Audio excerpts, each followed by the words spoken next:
Chapter 51. Reward Time, 2, you are listening at novelfull.audio. The tensions were running high. However, most of them except those who finished in the top 5 were too exhausted to do anything. The Gruntas might have tried to instigate a fight, but even they were not going to waste their precious time on such a squabble. But Anna siding with a mutt came as a surprise to all of them. She was of noble descent, in fact, her family was one of the first ones to mobilize and fight against the humans. Why the hell was she siding with someone who was once a human himself? Anna, do you think you're making a wise choice?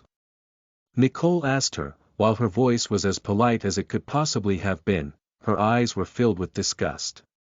We are werewolves.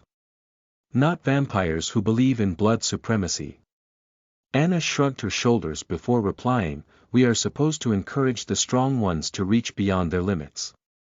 I for one will like to have capable soldiers by my side than useless nobles who can do nothing but talk. Her last line was obviously a jab at Lucas. After all, it was no secret that talking was all he was good at and nothing else. Hell, he couldn't even properly wield a sword even if his life depended on it. Anna, you're crossing the line. Before Nick could complete what he was saying, he was interrupted by a sudden sound of clapping. Well said, Ms. Swan.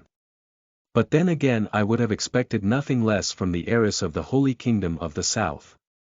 It's a pleasure to be praised by Madam Director herself. Anna, who was about to burst into flames, quickly regained her composure and respectfully greeted her composure. Oh my, and here I was thinking I would have to introduce myself. Thanks for the assist on that part, Ms. Swan. Madam Director gave her a curt nod before facing the nobles. Looks like you need to be taught a lesson if you think nobility is superior to others in anything apart from the privileged upbringing most of you have. I am a so-called mutt. The director continued, do you still think mutts are weaker than those with pure and noble blood? No one had any answer to her question. In other words, it could be said that none of them was foolish enough to talk back with someone of her status and strength. The city of Contingent was the only place where nobility could be looked down upon. Albeit, no one openly admitted it. It was also one of the reasons why the merchants set up shops there instead of the nearby kingdoms. That way they don't need to deal with the hassle of dealing with the nobility and paying unnecessary taxes. They could do their business without worrying about offending a noble or anything. However, just getting them to go silent wasn't enough. Also, she had taken a liking to both Ashton and Anna. Therefore, she wanted to give them their rewards for entertaining her during the first round. On the grounds of provoking violence on Academy campus and propagating hateful speech, I hereby strip Nicole and Nick Grunta from their places on the leaderboards. The director proclaimed and snapped her fingers. The following moment there was a change in the leaderboards and the first and second places had been interchanged with the third and fourth place.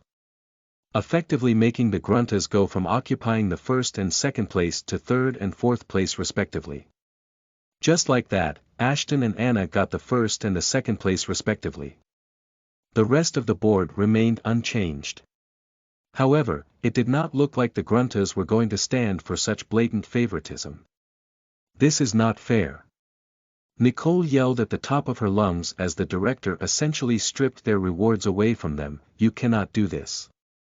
I think I know very well what I can and can't do, Ms. Nicole.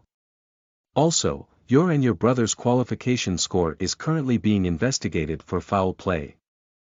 You should be grateful that I am still keeping you on the list and not throwing you out this instant. The director immediately shot her down, so if you don't want that to happen, I'll suggest you keep it down or I'll be forced to revoke your admission altogether. But Nicole wasn't going to stop. She had completely lost her calm demeanor and was about to make another absurd remark. However, before she could do that, Nick stepped in and cut her off. I would like to apologize on behalf of my sister, Madam Director. You won't hear any complaints about us from now on. I wouldn't count on it, but I guess I can give you a second chance. Do not disappoint me. The director nodded before turning to face Ashton. Now gentlemen, would you accompany me to the rewards room? Although Ashton was happy that he will get the best of the rewards, the look on the faces of the others had him worried. His plans to stay low-key had been obliterated to shreds. On top of that, he wasn't so sure that the Gruntas or the other nobles were going to stay true to their words. Here we are. The director mumbled, entering a fairly empty room with just a chest in the center of it. Your rewards, well. You can keep the items obtained during the exam for yourself along with the belongings of this chest as well. I'll leave you to it then. Thank you.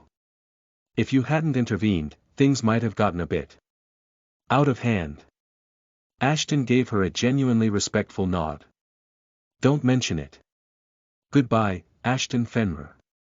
Ashton smiled and turned around to unlock the chest. But then he turned back as fast as lightning. How do you know my name? To Ashton's surprise, there was no one standing there. The director had disappeared already, leaving him perplexed. For all Ashton knew, his real name was never revealed to anyone there. Then how the hell did the director know his real last name? I have a feeling I should stay away from her. She's too enigmatic. Ashton shook his head, but first let's take a look at the rewards. He opened the chest and was blinded by a sudden golden glow coming out of the chest. It took a couple of seconds for the glow to subside, but when it did, it left Ashton in shock. Just a few hours ago he had obtained his first skill after hitting level 10 on his werewolf genes. The skill he obtained back then was a basic skill, as the skill page looked like a normal piece of paper. But this time, he had obtained a golden skill page. These were extremely rare. So much so that even the mistress had a hard time obtaining a couple of these for herself and Donovan. Yet he had obtained one with minimal efforts. It was no wonder that Nicole was pissed after being stripped away from claiming the first place rewards. Ashton was so excited he tore the page in half without even going through its contents. Chapter 52. One skill. More like 3. You are listening at novelfull.audio. Shit. Shit. Shit. This I don't know much about golden skill pages, but I'm pretty sure this ain't normal. Damn it. While tearing the skill page, Ashton thought he was gonna get an absurdly overpowered skill, and he wasn't wrong. But the thing was, he didn't get one skill, but 3. One for each type of genes he possessed. Golden skill pages were the only skill pages that did not show a specific skill that could be redeemed after using the page. Instead, the skill page awarded a skill, based on the user's capabilities and genes. As Ashton had not one but 3 sets of genes present in him, he ended up getting 3 skills instead of 1. You would think he was going to be happy about it, and he was. For a moment. Until he realized they were supposed to undergo a scan to see which ability the winners had obtained. Apparently, the students from prior batches had tried to lie about it. Therefore, the words of the examinees could not be trusted. Each one of the skills was overpowered, to say the least, but Ashton was worried the scanner might be able to show his skills even if he deactivated the genes associated with the said skills.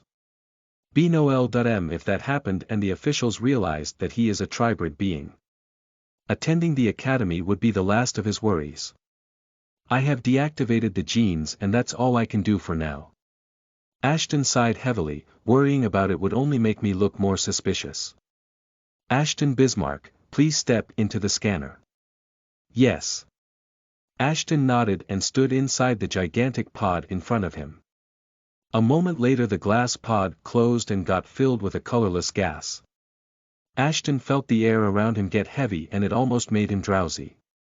Apart from that, there was the laser which was continuously scanning from all angles while he stood naked.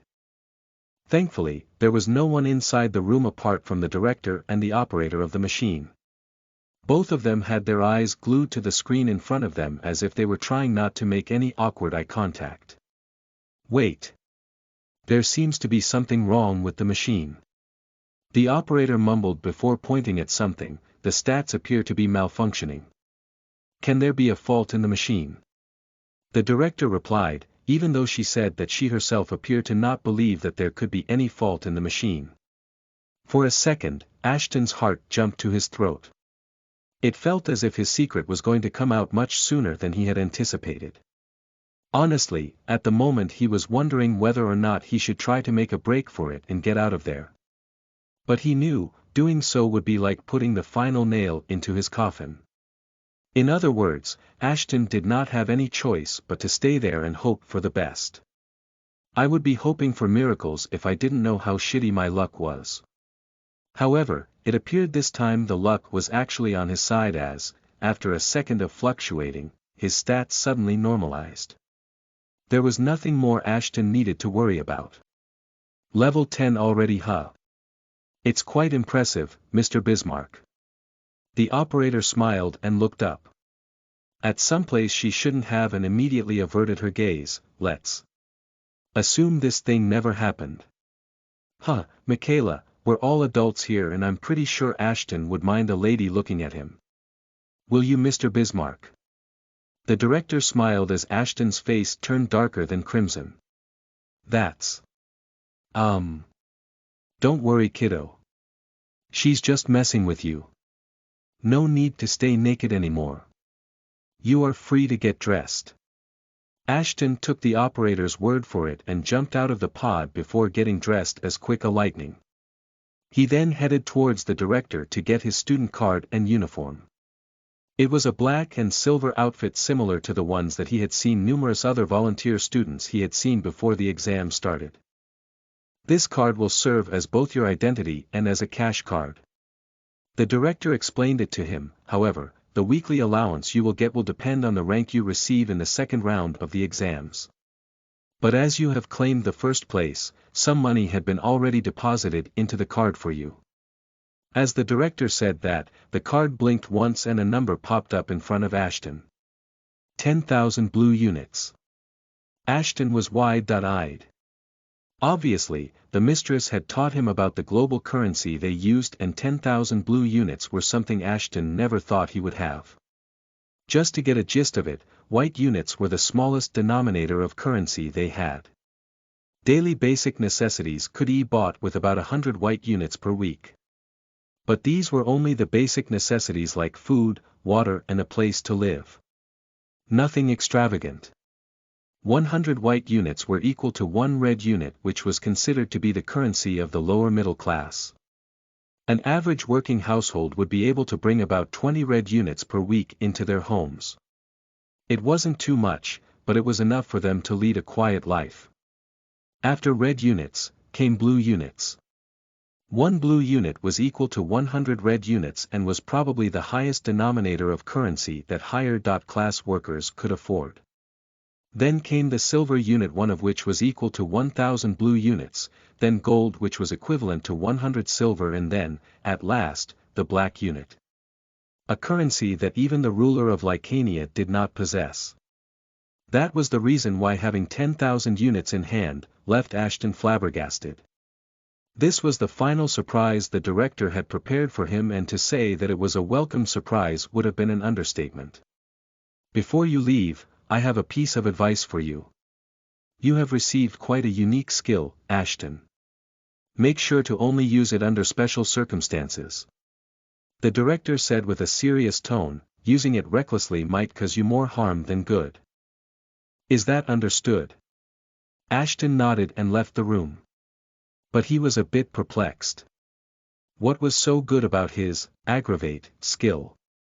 It was overpowered a bit, as it rendered the effect of healing potions and other healing abilities useless on the wounds he made. But in his opinion, it wasn't something as serious as the director was making it out to be. I wonder what she would have said if she knew about my other skills. Ashton thought as a notification popped in front of him, listing the abilities he had obtained from the skill page. Unique werewolf skill. Can be evolved along with the user's grade, aggravate. Wounds made while in werewolf form won't heal unless the user allows them to. Causes severe hemorrhage, can lead to death if not controlled effectively. Unique vampire skill. Can be evolved along with the user's grade, blood poison. Effectively turns the user's blood into poison which can be used to inflict continuous damage upon enemies. Unique undead skill. Can be evolved along with the user's grade, Corpse Parade. This skill allows the user to temporarily make a lower-level undead do their bidding. Can also be used to make skeleton soldiers to temporarily aid the user in battle. If anything, the skills I earn for vampire and undead genes are much more dangerous. Author's note. Detailed explanations of the skills would be provided in the upcoming chapters. Chapter 53. True Strength. You are listening at novelfull.audio. You sure took your sweet time to get out of there. Disha was waiting for Ashton for more than a couple of hours. For a second I thought you died or something. So which place did you get? Ashton was the last person to get scanned, and hence it took him some time to get out of the academy. Honestly, he was hoping he wouldn't see any of the mistress's disciples even though he knew it was nothing more than wishful thinking. He was an asset to the mistress. Why the hell would she leave him alone after all she had done for him? First place, Ashton mumbled as if it was nothing special and kept walking. It took a couple of seconds for Disha to realize what Ashton had just said. But even then, she had to confirm it for herself. First. Are you for real? Yeah, why? Is there something wrong? Tell me everything that happened. As they made their way towards where the mistress was staying, Ashton narrated everything he could remember to Disha, who ended up being more and more surprised the more Ashton talked. By the time their tale was over, both of them had arrived at the rented cottage the mistress had booked. It wasn't anything lavish, but it was much more comfortable than many other lodgings available there. To Ashton's surprise, the human slave couple whom the officers had been bullying, were being treated inside. While half a dozen officers were standing in the middle of the room completely naked, on their knees and appeared as if they had been dragged back to earth from the edge of hell. Their blood was everywhere around the lodge. Ashton didn't know what to make out of it.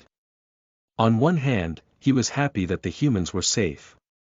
But on the other hand, he was wondering what the hell was the mistress planning to do with the officers. But the moment he saw the mistress, he realized there was something wrong with the mistress. She appeared to be stronger. Much stronger than Ashton could have even imagined. Obviously, it was just a hunch because the system still classified her as extremely dangerous. The aura around her sent shivers down Ashton's spine. He was literally shaking there just by being around her. The bodyguards around the mistress weren't faring well either. They too were struggling to keep themselves together. But unlike Ashton, they were doing a pretty good job at controlling their fear. Calm down and breathe slowly. You have been holding it in for more than 5 minutes. Suddenly Disha's hissing voice brought him back to his senses and he started breathing again. But at that moment, his perception of the mistress had shattered completely. The levels he had presumed her to be on no longer seemed valid. She had been hiding her real strength all this time. Ashton thought as a bead of sweat trickled down his face, is this even her real strength? Or is she still holding back? The officers of contingent were much stronger than any of the bodyguards.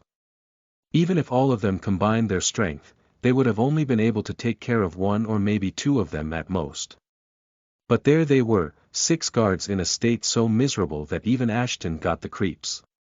It was clear that the mistress had done this to them herself. With that, came another realization. A realization about why the hell did no one bother her even though she was openly hostile towards the king of Lycania.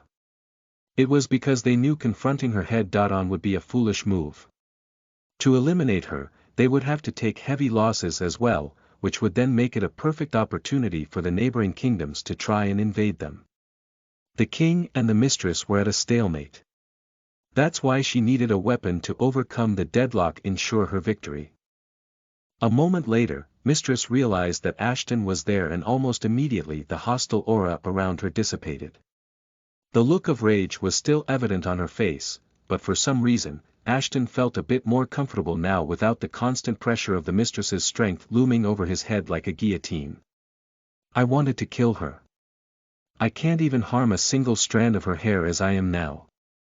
Ashton could feel his dead heart beating inside his chest as if he had just finished a marathon.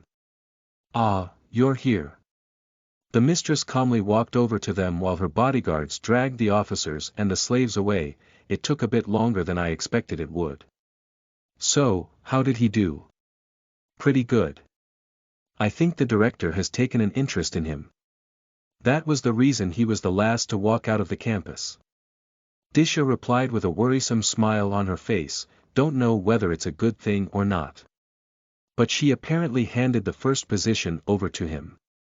The mistress nodded her head before extending her hand towards Ashton. Open your information tab. I want to see something. Ashton knew better than to argue with her, so he did as he was told. Unlike last time, Mistress was looking at the tab intently as if she knew there was something more hidden underneath what Ashton was showing her. Still, she had no way to uncover the secret of Ashton being a tribrid being. Wait a minute. Since when did you have the aggravate skill? Mistress's eyes seemed to have caught on to something. I received it from the golden skill page I was awarded. Ashton mumbled a reply. Neither the mistress nor Disha spoke a word for what seemed like minutes. They just stared at each other intently before the mistress broke into maniacal laughter. Disha too was smiling, but she had herself under control.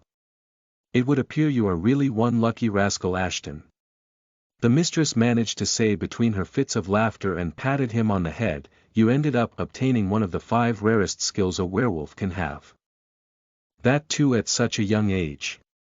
Ashton was left even more perplexed after hearing the mistress's words.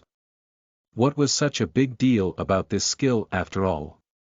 But before he could ask her about it, the mistress decided it was time to have dinner and call it a day, leaving Ashton with his word thoughts. Chapter 54. Slaves or Spies? You are listening at novelfull.audio. There wasn't much for Ashton to do after they had dinner. And as usual, Ashton ate his food away from everyone else. He didn't show it in public, but although, as days passed he was becoming more and more like werewolves and lowing understanding them more and more, he still detested them. Especially after what those twins and other nobles tried to pull. Ashton couldn't believe that he even thought that the gruntas would be any different than the other noble brats. After all of them were peas in a pod. However, their absurd way of thinking had filled Ashton's head with a plan and a resolve to make the second round a memorable one for them. According to the schedule given to us, the second phase will begin in about a week. Ashton thought to himself while he played around with the system, that should be enough time for me to come up with something. Since Ashton's plan of staying low-key had already been thrown out of the window, he no longer saw a reason to hold back against the others. If they wanted to make him the center of attention, then so be it. He wasn't going to do just that, but carefully. He couldn't just openly declare war against the nobles. The shit didn't work like that. He had to be sneaky, and with the things he obtained today, it should be a bit easier. Let's see what I have. Ashton thought as he opened his inventory. Using the twin blade is out of the question. Which leaves me with the bony whip as my only weapon. Nemean hide is a top-tier armor, so I don't need to worry about protecting my chest. However, those were the only 2 pieces of equipment he had. He needed proper gears to protect the rest of his body as well as a weapon that could be used in short range. The whip was an excellent weapon. Unlike anything Ashton had wielded before. But using it freely and in short range combat was a bit troublesome. That was the reason why Ashton kept using the whip to increase his maneuverability while dealing damage to his targets with his limbs. Thankfully, I have money that I can use to solve that problem easily. The only problem is, I don't know where to spend it. It was his first time ever having some money, so he didn't exactly know how to bargain and stuff like that. The way he was now, his biggest worry was that he would end up getting ripped off if he were to go to the market by himself. He already knew a lot of vendors would try to wrong him, especially after seeing the king of money he had. So he decided it was better if someone were to accompany him while he did what he had to, as much as I'd hate to ask the mistress for help. I don't think I have any other choice. Maybe I should try asking Disha. Then, either way, she would have to take permission from the mistress before doing anything. One way or the other the mistress was going to know what he was planning to do. So he decided it was better for him to be the one to give her the news. I'll think about it tomorrow. For now, I'll just sleep. Oh, come on. Knock. Knock. After fighting for the better part of the day, it was obvious that Ashton was tired. But it seemed someone didn't want him to have any sort of rest. Ashton opened the door and there stood the mistress along with the human slave couple. The slaves appeared to be in a much better condition now that their wounds have been treated and their bellies well fed. The only thing which remained to be seen was why the heck were they there? Did you need something, mistress? Ashton wanted to be as cold with her as he was before, but after seeing what the mistress was capable of doing, he chose not to. Who knew when her head would flip over and she would start beating the living hell out of him just because she felt like that. The mistress turned towards the slaves and they immediately went down on their knees. We are at your service, Lord Ashton. The hell are they spouting now? Me, a lord. Of course, you're a lord. Just like the others in the academy. The mistress said before walking inside his room and making herself comfortable on the bed, you did not expect me to send a member of my family to the academy without an escort, did you? But isn't this a bit excessive?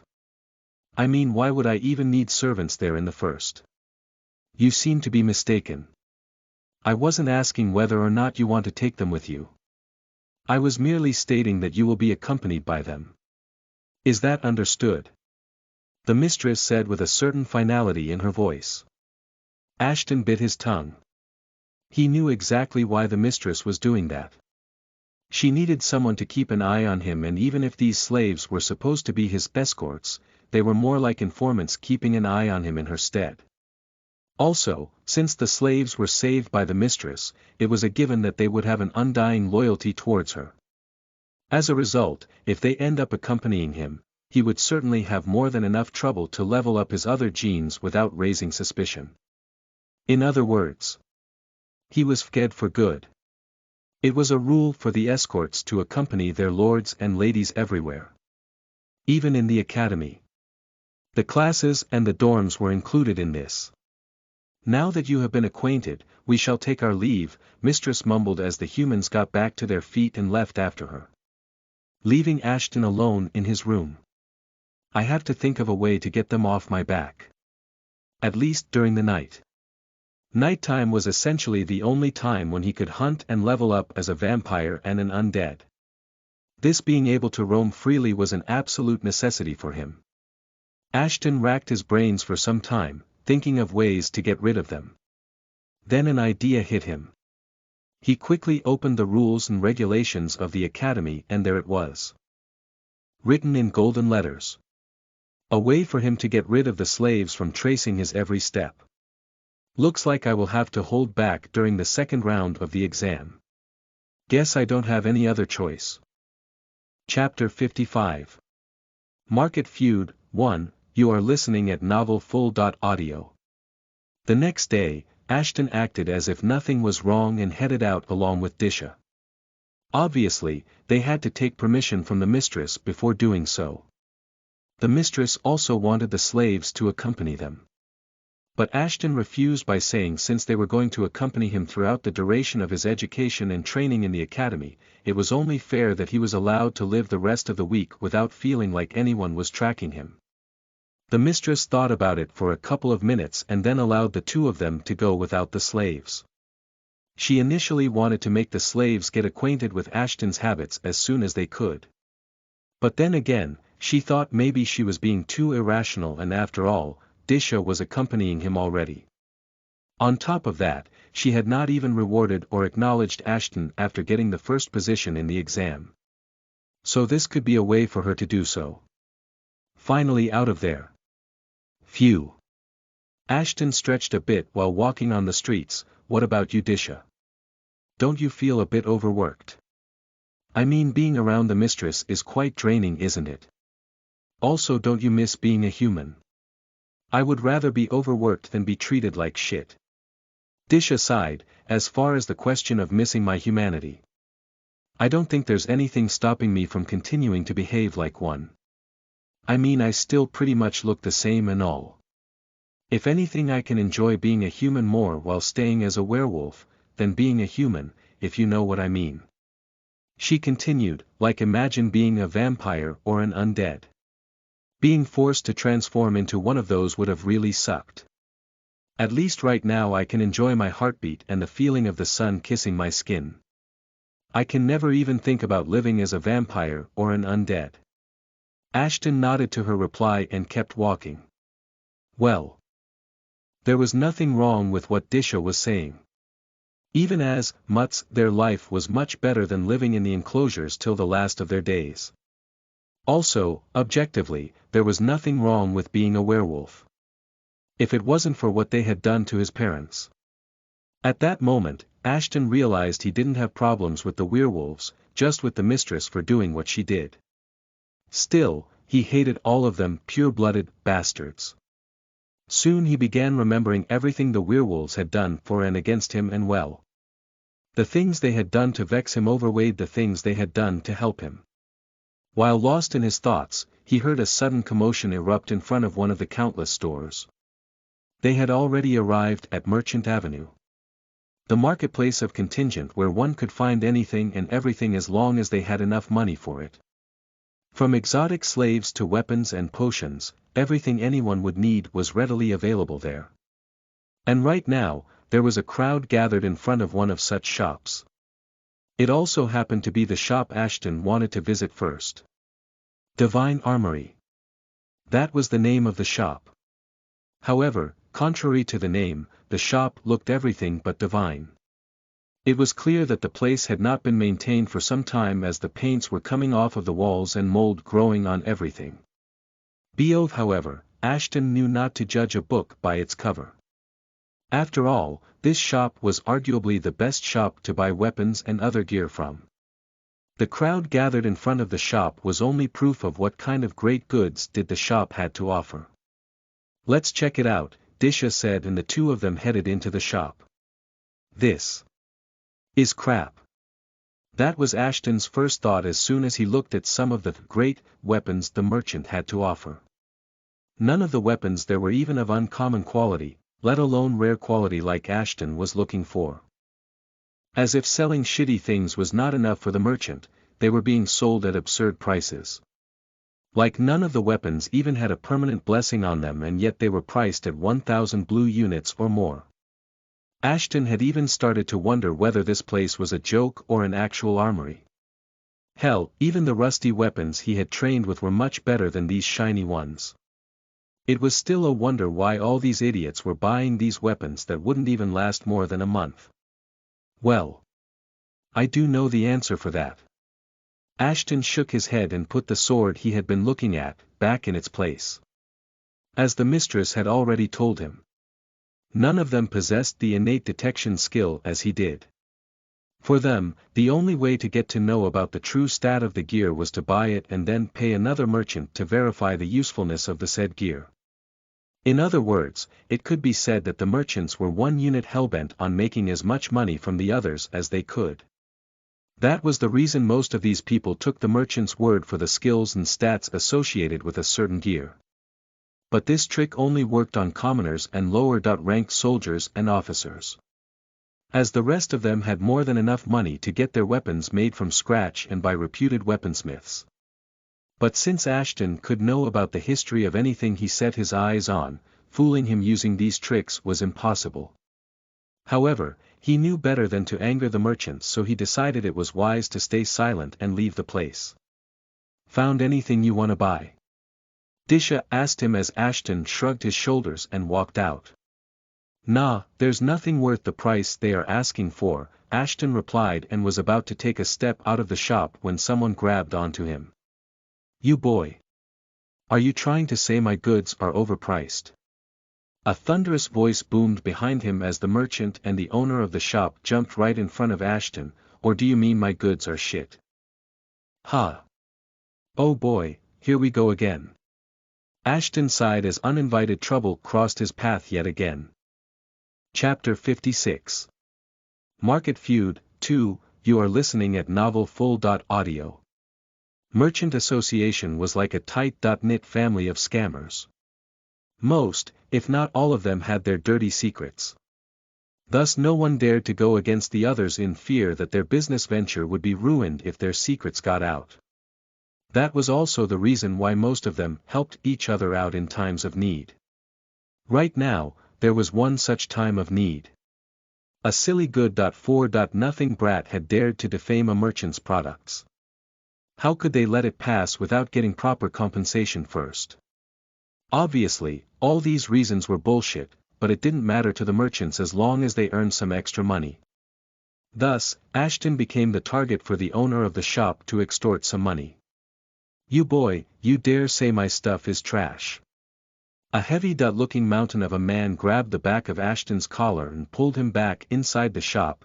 It's one thing to criticize them, but to say the things made by the sweat and blood of our artisans and weaponsmiths is trash is utterly unacceptable. It was the first time Ashton got a good look at the owner's face, and he looked exactly like a piece of shit would have. The shop owner's hair looked as if the man had been taking an oil shower.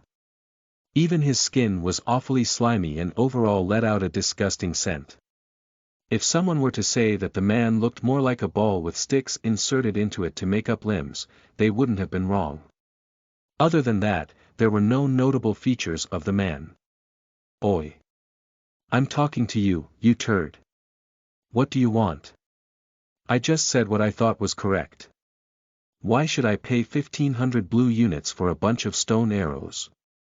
Ashton was getting irritated, partially due to the man's repulsive smell and partially due to how he was behaving. You shit. You think you are some great merchant who can just tell what's something worth just by seeing them. Everyone present in the shop started laughing.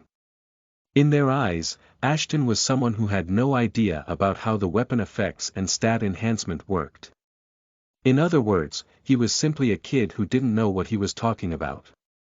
It was rare for fights to break out in the area of merchants. Not because they were strong or anything, but because of their unity of convenience. It was safe to say, if someone messed with one merchant, they messed with the entire merchant association. It was also the reason why, even though some of the buyers got cheated now and then, they kept it to themselves because they knew fighting would only get them into more trouble. Hell, they could even ban that person from entering the marketplace of contingent altogether. Well, they technically won't be able to do that. But they would stop selling the troublesome person any goods. Even food and water. For obvious reasons, Ashton did not know about it and was only avoiding trouble to not cause even more problems. However, unlike Ashton, it didn't seem like the shopkeeper was going to let go of the matter so easily. Oh, you thought they were shit. I see. Suddenly the demeanor of the shopkeeper changed as he walked up to the nearest cabinet and took out a black sword. The sword had a thin one-edged blade that was curved a bit and appeared to be extremely sharp. It also had a long grip which suggested it was a sword meant to be wielded using two hands. The eyes of everyone around them started shining the moment the owner walked back. All of them were behaving as if they had gotten to see some sort of forbidden treasure. The shopkeeper proudly brandished the sword as if it was the single greatest thing ever made. His performance was so good, Ashton almost wanted to believe him as well. At that moment, he realized why this shop was so famous. It wasn't because of the quality of things provided there, but how they were presented to the buyers. The shopkeeper was honestly born to do this. But just by one look, Ashton could see what was behind the curtain of all the drama the man was doing. It was a decent sword. Better than the rest of the things present in the shop. But it was still a common weapon with a low-grade defense boosting enhancement.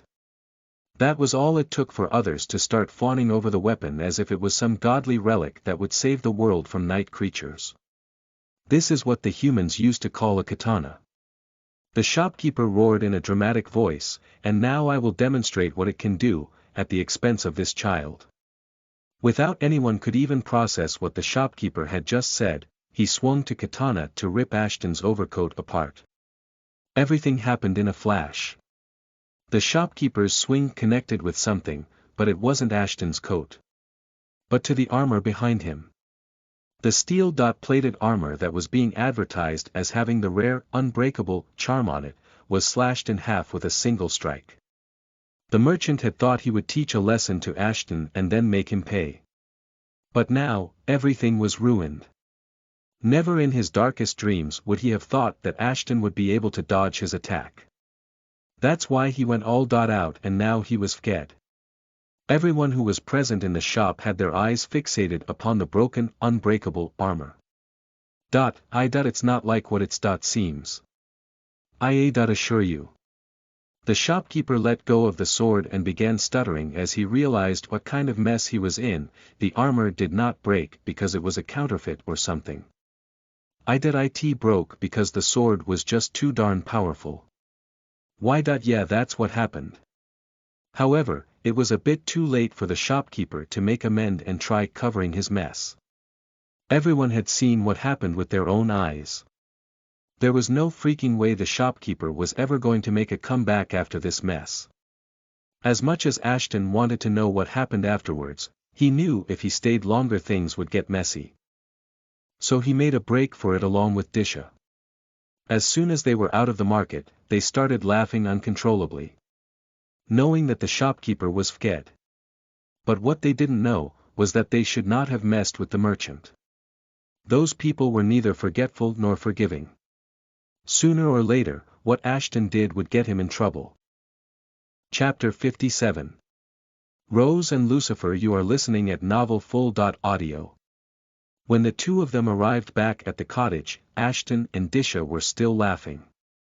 That was until Disha informed him that Ashton was practically screwed now. It might not have been your fault, but I think it's better if you don't visit the merchants anymore, Disha said with utmost seriousness. The merchants are very vindictive, and either way I don't think anyone would be willing to sell anything to you after what happened. Wait, what? None of them. But why? Ashton thought it would be fair if the shop they visited refused to sell stuff to him. But the thought that the entire market will boycott him was quite excessive and absurd. You ruined a man's business. Do you really think anyone else would try to host you and risk suffering to the same fate? Disha shrugged her shoulders. It is what it is, boya. As much as Ashton was pissed, it was fine. Those idiots didn't have anything worth to be purchased by him either way. So them not selling anything to him should be fine. But there was still the issue of not having proper gears. Is there any other way for me to buy some gears? There is. But I will not recommend you to do that. Not yet anyway. Disha shook her head and continued walking towards the cottage. For now you should focus on the academy. I'm sure when the time is right, you will get to know about it. Why so secretive about it? I wouldn't have to sell my organs or anything, right? Ashton joked, but Disha didn't smile. You could say that losing your limbs and life are common if you decide to go down that line. Disha said before looking at the azure sky. The life you have lived till now has been quite a sheltered one, Ashton. There are things that will make you question everything that had been going on for the last century. Things that no one has any control over. Ashton was a bit fazed by Disha's riddles. To him, it felt like either Disha was trying to dissuade him from doing something rash, or that she genuinely wanted to tell him something but for some reason couldn't. Either way, we should head back inside. Maybe the mistress would be able to help you out with gears. No.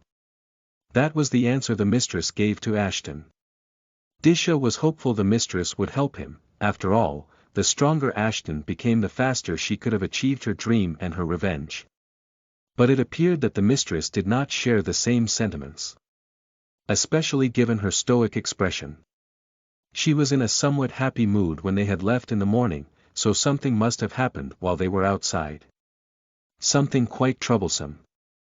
I understand, Ashton replied with utmost sincerity before walking away. Ashton realized the same thing as well and decided to get away from there before he could get caught in the mess. He didn't know what happened, nor did he care about it. As long as she isn't dead, anything's fine with me. However, there was something inside him that didn't want someone else to cause too much trouble for her. This emotion wasn't there because Ashton had suddenly developed some feelings for her, far from it. He thought so, as he could not get the satisfaction from Mistress's bad mood, knowing that it wasn't something he did. He wanted to be the only one who could make her life miserable. So much so, that she would be begging him to kill her. That was his plan. To take away everything she had and torture her till she lost her f***ing mind. But he knew it was nothing more than a fantasy of his. For now. Firstly, I need to get stronger. Strong enough to take the mistress down by myself. But damn it, I need some gears. Ashton never knew how it would feel to have some money and not be able to spend it constructively. Well, now he did. He was practically loaded, and yet there was nothing he could spend it on. He walked into his room thinking about the next steps of his plan. That's when he saw someone else present inside his room. Ashton's eyes could not see who it was, but his perception skill was tingling like crazy. Seeing no other way, Ashton decided to heighten his sensory organs even more by partially transforming into a werewolf. Your senses have grown a bit. Good to know you haven't been wasting your skills while I was away. Lucifer's voice echoed inside Ashton's head. And well, Ashton did not know whether he should be happy or worried that he was there. Lucifer, where are you? What do you mean, where are you? Do you think if I were to come down to Earth you will be able to sense me? I thought your intelligence had increased, but you're still a moron. This bastard was always calling him a moron. No matter what the context of their talk was, it always ended up with Lucifer calling him a moron. I see you have obtained quite some skills. Maybe you are not that big of a moron after all. Why are you here? If all you wanted was to call me a moron, then thanks. The message was received loud and clear. Sigh. Sometimes I forget you are just a kid. Rose, would you mind doing the honors? As Lucifer uttered those words, a woman appeared right in front of Ashton. She was uncomfortably close to him. Not to mention her black shabby clothing left a little for a teenager's imagination.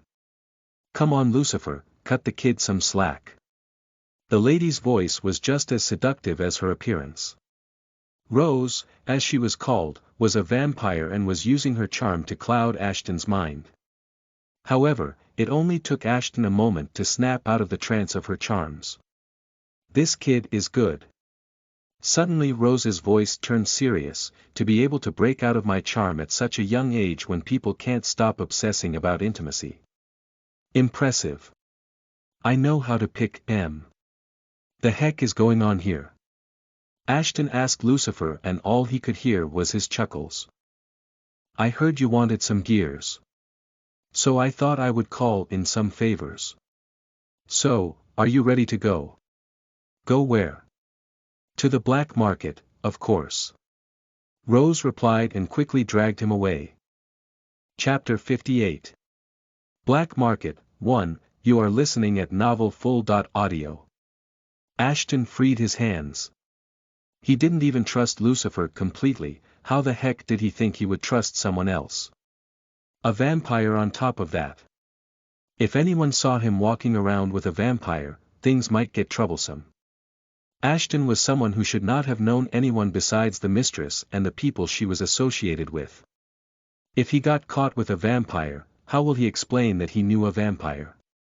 Someone would definitely find something odd and his secret would no longer be a secret. I don't know you and I don't think accompanying you in broad daylight would be a good choice. Ashton was in the middle of speaking when he felt Rose's finger on his lips. Boya, you talk too much, which is a turn-off for most of the ladies like me. She winked at him before lifting her finger, but I get your concern. A werewolf walking around with a vampire would not be a wise thing to do. Thankfully, I can take care of it. Rose closed her eyes for a second, and the next moment, her pale vampire-like skin turned into one resembling that of the werewolves. Her skin was thriving again and her complexion got livelier. On top of that, even without her charm, she was looking thick. Her previously crimson eyes had turned into a lovely shade of blue. Her face slowly turned red as blood once again started to flow within her body. Her look more or less changed in its entirety. But there was something much more shocking than Rose's change in appearance. Her looks weren't the only thing that had changed, but her genetics as well. She had just transformed into a werewolf. To say that Ashton was shocked would have been the understatement of the century. So far he had been thinking he was the only one who possessed multiple genes. But apparently, he wasn't. That isn't possible. The system itself told me that I was the first one of my kind. Ashton recalled the notification he had seen the moment he was awakened. There has to be something else that I am missing. Shocking, isn't it? Rose smiled when she saw the look on Ashton's face. Don't overthink it too much. I'll explain everything to you on the way. Now let's go. Enjoy, kids. I'll meet you guys later. Gotta run. So you're saying vampire and werewolves can mate with each other? Ashton whispered the moment Rose finished explaining why she had both the power of a vampire and a werewolf. Unlike Ashton, Rose did not receive her powers as he did. She did not get bitten by a vampire and a werewolf before their powers could manifest. Instead, she was conceived by a vampiress and a werewolf. The thought of a werewolf getting intimate with a vampire was a bit far-fetched. After all, Ashton was told that werewolves and vampires hated each other from the moment they were born. As if it was genetic programming. On top of that, unlike werewolves, the vampire did not have an active reproductive system because, well, they were dead for all intents and purposes. Therefore, the thought of them conceiving a child was weird. Unless what the mistress had been teaching him was false. That's why Ashton had a hard time believing what Rose was telling him. However, her story got dark real quick. Her werewolf father was apparently an agent of the crown. Not of Lycania but of one of the other smaller kingdoms. Ashton could already foresee what was about to happen. Rose's father betrayed her mother and launched a siege. However, even his father had underestimated the vampires and got obliterated. But as Rose was the daughter of that man, she was thrown away to live on her own. No one, not even her mother, tried to dissuade others. Instead, she was the one who willingly abandoned her child just because she had the genes of a werewolf within herself. Lucifer found me then and helped me survive. Without him, I would have died a long time ago. Rose smiled wanly. As for your question. Yes. They can mate together. However, the chances of conceiving a child out of that are extremely low. But even then, it's much better than that of being bitten by 3 different creatures. I still don't remember much, if anything at all, about what happened that night. Ashton shrugged his shoulders. Whenever I force myself to remember anything, my head feels like it would split open in half and before long, I lose consciousness. Noel.n. Interesting. The first that ever being of his kinda, and yet he doesn't know the secrets of his origin. Interesting indeed. Are there any more people like you, Rose? I mean, vampire wolves. Oh, so you already took a peek at my stats. Rose's demeanor changed back to her cheery self. You know it's rude to peek at a lady without her consent. Do you know it's a crime to kidnap someone? Pick your poison and words carefully. Ashton retorted. Well, technically, it was kidnapping. No one knew where Ashton had disappeared to, as he had not told anyone that he was leaving. All he said was he was going to be in his room. Also, given the tense atmosphere around the cottage, Ashton doubted someone would even notice that he wasn't there. As for Rose's stats, they were extraordinary. Nothing too brilliant, but still she was more or less strong enough to take a couple of city guards by herself. She had a higher level than he did, so he couldn't see the abilities and skills Rose possessed. But he could see the rest of it, including her stats. Name: Rose. Species: Vampire, inactive. Werewolf, active. Status: Vampire Wolf. Class: Battle Mage, Assassin. Title: Rebellious, Conjurer, Mystic Slayer. Age: 29 years. Gender: Female. Grade: D. Tier: Evolution is possible. Affiliation: Werewolves. Level: Werewolf level 28. Vampire level 30. Stats: HP 10,000/10,000 damage, 57 armor, 45 stealth, 87 stamina, 67 agility, 69 intelligence, 58 nature. Vigilant. Chapter 59. Black Market. 2. You are listening at novelfull.audio. For a secret black market, isn't this place too obvious? Ashton mumbled as soon as they got past the gates. I never said it was a secret place. Everyone knows that this market exists. But only a few know what goes inside. Rose replied with a smile. The place was crowded unlike any place Ashton had seen previously. At the same time, it wasn't lively either, which was a bit strange. No one was even looking at each other. It almost felt as if they were a bunch of undead walking around. Not to mention, they had just stepped in and the eeriness of the place was already exceeding charts. But the first thing that Ashton noticed was the presence of what seemed like hundreds of armed personnel. They were strong, maybe even stronger than the city guards. Which was nothing to be surprised about, considering that the black market was not affiliated with the Merchant Association. So unlike them, the owners of the black market could not depend upon the security provided by the city guards. As a result, they had to hire mercenaries to protect their territory and keep it fairly quarrel-free. Don't look at them so intently if you don't want them to kick your ass. You don't want to get banned from here as well, do you? Rose mumbled and ushered him in. Ashton shook his head and followed behind Rose. The black market was the only place in Contingent he could buy and sell things now. It would be bad if he ended up doing something like what happened in the merchant's shop. On top of that, Ashton had a feeling that these mercenaries would not be as forgiving as the merchants. Ashton had a feeling that they were the reason why everyone in the market was behaving with utmost discipline. After all, causing trouble there would be like committing suicide. You got that right. Ashton heard Rose's voice, but surprisingly her mouth wasn't moving. Telepathy. Something like that. Also, it is better if we communicate like this. Much secure and undetectable form of communication. Is it a vampire ability? Nope. It's an innate ability.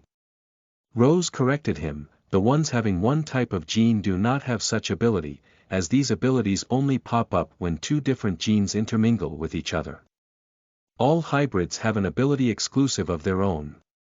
However, since you're tribrid, you should have, not one but 3 of these abilities. 3. I don't think so. Ashton shrugged his shoulders. As far as he knew, he only had one innate ability and that was his detection skill. But the thought of having more than one such ability sure felt nice. Innate abilities take time to manifest. It's like you have a weapon that you don't even know you have. But they'll reveal themselves at the most opportune time. Rose chuckled. You can also say that these abilities are plot armors. The heck is a plot armor? Is it stronger than Nemean hide armor? You'll get to know soon enough. Although they were surrounded by countless shops selling excellent weapons, Rose kept pushing forward. Every now and then, Ashton saw something that caught his eye, but Rose ushered him ahead. You know we are here to buy some stuff, right? Ashton retorted when he finally got pissed. We are here to get you some gear, yeah. But I never said anything about buying them. Don't tell me we're going to steal. Didn't you see those guards? I don't know about you, but I don't want to cross them. What? Why would we steal? Didn't Lucifer tell you anything at all? I'm afraid he didn't. You know what, just go and check the price tag on those things. In the meantime, I need to have a chat with someone. Ashton left to do as he was told to, but before that, he turned around to see Rose was lost in her thoughts. But Ashton knew she was trying to get in touch with a certain mutual acquaintance. She can call Lucifer whenever she likes. Interesting. Well, let's see the price. Ashton got shocked to see the price of the gears. The gears were genuine, and so were their prices. Almost all of them were either uncommon or rare with permanent effects. But the prices of them were a bit out of budget for him. Even the least expensive gear there had a price of 10,999 blue units. The heck is wrong with these prices? Are they made up of some mythical material or something? Now you see why we're not here to buy anything. Rose said as she walked up to him, since the weapons are authentic, the prices are authentic as well. Ashton had been previously wondering why the others did not come to buy things from the black market, rather than buying shitty stuff from the merchants. The answer was clear. While the merchants sold shitty stuff, those gears were actually affordable. Unlike the things that were sold in the black market. The weapons, materials, and potions, everything in the black market was authentic and they didn't fool their customers. But these things were not affordable for most people. I can't buy anything here. And I was thinking I'm set for the rest of my life with the money I have. Ashton scratched the back of his head and stepped back. So, what are we going to do now? We are not going to do anything. You are. Suddenly an ominous smile crept on Rose's face as she said those words. It's time for you to show your skills, boya. Ashton was visibly confused. He had no idea what the hell Rose was talking about. What skills was he supposed to show? Skill to be confused all the time. I'm talking about your combat skills, of course. Rose shook her head. Selling and buying things is not the only thing the black market is famous for. Its main attraction is not the things the shops have to offer, but the underground fights. Wait, what? I'm supposed to fight? Why, you don't know how to fight. Ashton shook his head. That was not the point. The term underground fights itself meant that the thing was dangerous and probably illegal. He wanted to enter the academy and he didn't think anyone would be pleased to know what he had been up to. He might even get thrown out of the academy as well. And that wasn't a risk he was willing to take. Relax. I got you covered. Rose put her hand into a subspace and pulled about a mask out of it. Here, wear this. It'll hide your face and then you can use your other genes to fight. That way, your identity will remain safe. Now let's go before it's too late to get you registered. So I'm going to make money off of fighting. Not money, nope. Rose mumbled, here people fight for gears. Although there are monetary rewards, I'll be taking those as convenience fees. Why will you take the money when I'll be the one to fight? You think I'll be helping you for free, boya? Nothing's free in this world. The sooner you get used to it, the better it will be for you. Now let's go. And here I was thinking she is helping me in Lucifer's place. Greedy bitch. Chapter 60. Brawl 1. You are listening at novelfull.audio. True to her word, Rose started acting as if she was Ashton's manager. There was no hope for Ashton to get any money out of her. Even though the money would rightfully be his. However, there was one thing that Ashton liked about Rose. Even though she showed as if she didn't care about him, she was helping him quite a bit. But then again, it could have also been because he was a golden goose for her. Thus better she took care of him, the more reward she could later milk out of him. Apart from all that, there was one thing Ashton was excited about. The use of the weapons. Since he could not use any weapons or armors he had gotten as a reward from the academy, it left him with one option. He would have to use the twin swords he took after defeating those bloodsuckers all those weeks ago. It would be the first time since he would be using them. On top of that, since his identity would be hidden thanks to that mask of his, he saw no problems while using those. As for this mask, it's not ordinary either. Ashton thought while touching the mask that looked like the front portion of a human skull. I wonder whether Rose knows about the hidden effects of the mask. If I had to guess, I would say she doesn't. Or else she wouldn't have given it away so easily. Item: Mask of Vampirism Type.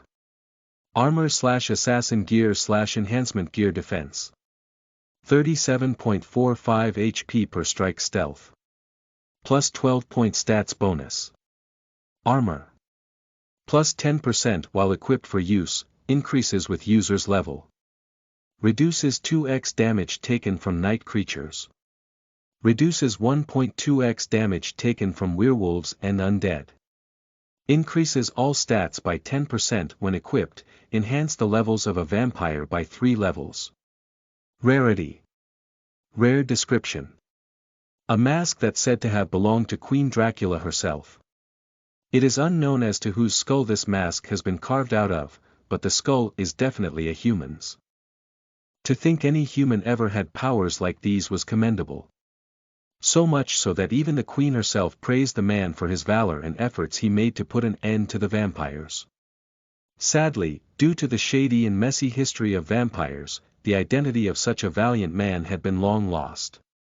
But one day, when the Queen wakes up again, that moment might once again reveal the identity of the human.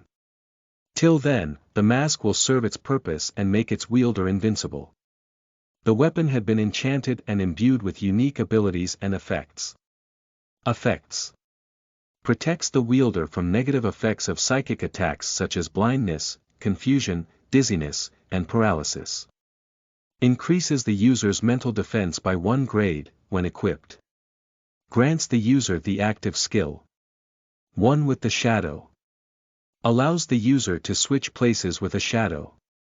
However, the shadow needs to be attached to a sentient being. Immediately after switching places, the user will also receive a boost in movement speed by 20% which decays over a duration of 2 minutes. This skill can be activated 5 times a day. Cooldown. 2 hours activation radius. 20 meters, yup. She doesn't know a thing about this mask. Good for me though. Ashton smiled absent-mindedly. I came here to get 1 gear and might end up getting 2 instead. The heck are you smiling for? Rose was finally finished getting Ashton in a fight and placing her bets. Don't be a fool to think you can win this easily. Believe me. Underestimating my opponents is not my fighting style. Ashton had a serious look on his face, but will it be alright? I mean, I'm a vampire in the middle of a city that's filled with werewolves. That's what you are worried about. Rose ended up laughing so loudly everyone around them turned towards them. Don't worry. This black market is a place that cared more about their shit than who enters or leaves their premises. She continued, in other words, it does not matter who you are as long as you buy something or entertain them in a way. So make sure your fight is an entertaining one. Ashton nodded and they made their way towards the arena. The arena was jam-packed with people of all colors, gender, and race. Unlike the environment on the outside, there was nothing quiet about this place. Not a single person was holding their voices back and were continuously shouting at the 2 fighters inside the ring. All of these people had placed bets on these fighters and none of them wanted to lose their hard-earned money. Right now, the fight between 2 werewolves was going on. One of them was so buffed up that Ashton thought if someone were to stab the man, he'll explode like a balloon. While the other man had a considerably smaller frame but a highly agile body which was enough to ensure none of the bulky man's punches connected to him. But the small man's punches were more or less useless against the big guy, thus forcing the 2 of them into a stalemate. That was also the reason why the crowd was getting all riled up. They were there to get their money, not to witness their unnecessarily long fight. Ashton fight was going to take place after a couple of fights. Which was good, considering that will give him enough time to get himself acquainted with how they fought with one another and analyze their movement. All in all, everything was going fine. Pretty wild, isn't it? Rose had to literally shout while sitting next to Ashton, and yet he could barely hear her.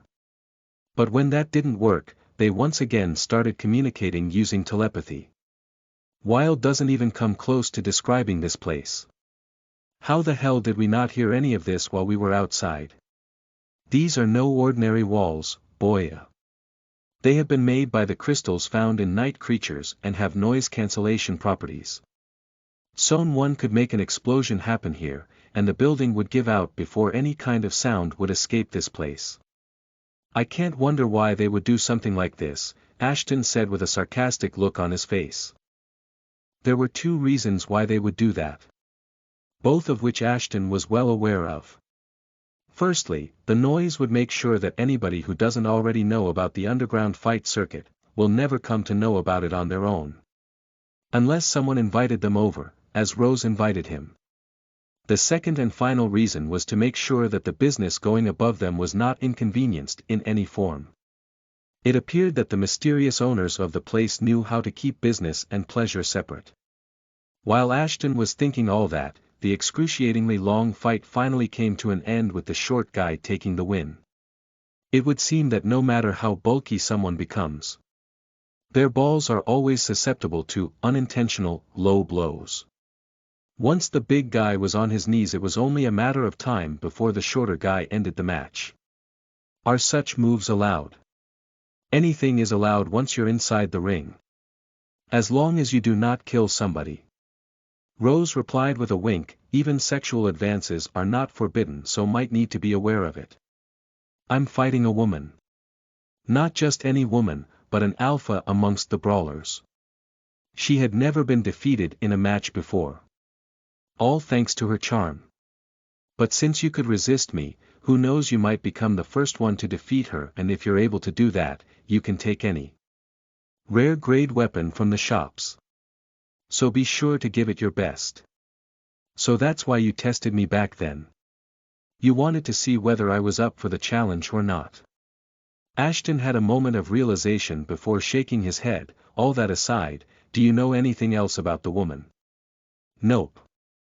That's the point. No one knows who she is or where she came from. It's all shrouded in mystery. Even the information brokers don't have any on her. It's as if she's a ghost. A ghost, you say?